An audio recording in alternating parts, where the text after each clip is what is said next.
ఈరోజు వైఎస్ఆర్సీపీ వెస్ట్లో party opening ఉంది, కానీ రాత్రికి రాత్రి జరిగిన ధ్వంసాన్ని ఎలా ఖండిస్తున్నారు? జాతీయ బీసీ సంక్షేమ సంఘం రాష్ట్ర యోజన అధ్యక్షుడిగా గూడూరు నాని ముదిరాజుగా నేనైతే ఈ దుశ్చర్యని తీవ్రంగా ఖండిస్తున్నాం. రాజకీయ పార్టీలు రాజకీయాలకు అతీతంగా ఈ దుశ్చర్యని ప్రతి రాజకీయ పార్టీ కూడా ఖండించాలని చెప్పి మేమైతే డిమాండ్ చేస్తున్నాం.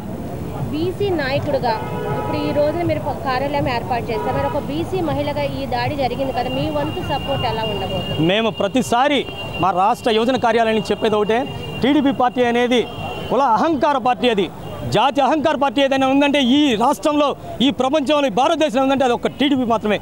ఈరోజు జగన్మోహన్ రెడ్డి గారు ఒక బీసీ మహిళకి వెస్ట్ నియోజకవర్గం సీట్ ఇచ్చి నువ్వు గెలుచుకురావు తల్లి అని చెప్తే ఈ కులహంకారులందరూ కలిసి, అది టీడీపీ పార్టీలో ఉన్న ఈ కులహంకారులందరూ కలిసి ఒక బీసీ మహిళను భయపెట్టాలని చూస్తే ఈ రాష్ట్రంలో ఉన్న బీసీలందరూ ఒక తాటి మీదకి వచ్చి మీ అంతు తేలుస్తారని చెప్పి మీ ఛానల్ ద్వారా తెలియజేస్తున్నాం.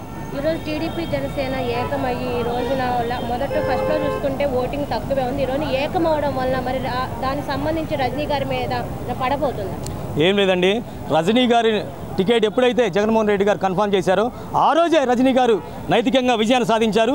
ఈ కులహంకారులు, ఈ తెలుగుదేశం పార్టీ ఒక బీసీ మహిళ విజయాన్ని ఓర్చుకోలేక ఇలాంటి దుశ్చర్యలు పాల్పడుతుంది. ఖబర్దార్ తెలుగుదేశం పార్టీకి, జనసేన పార్టీకి ఈ జాతీయ బీసీ సంఘం నుంచి ఒక వార్నింగ్ అయితే తెలుసుకున్నాం. ఇదే లాస్ట్ అండ్ ఫైనల్ కావాలి. ప్రతి రాజకీయ పార్టీ కూడా మేమైతే మీకు వార్నింగ్ ఇవ్వటం కాదు, ఈసారి మిమ్మల్ని రోడ్డు మీద తెచ్చి బట్టలొప్పదీసి కొట్టిందాకా చేస్తాం. జాతి అహంకారులందరూ గుర్తుపెట్టుకోవాలని చెప్పి చెబుతున్నాం.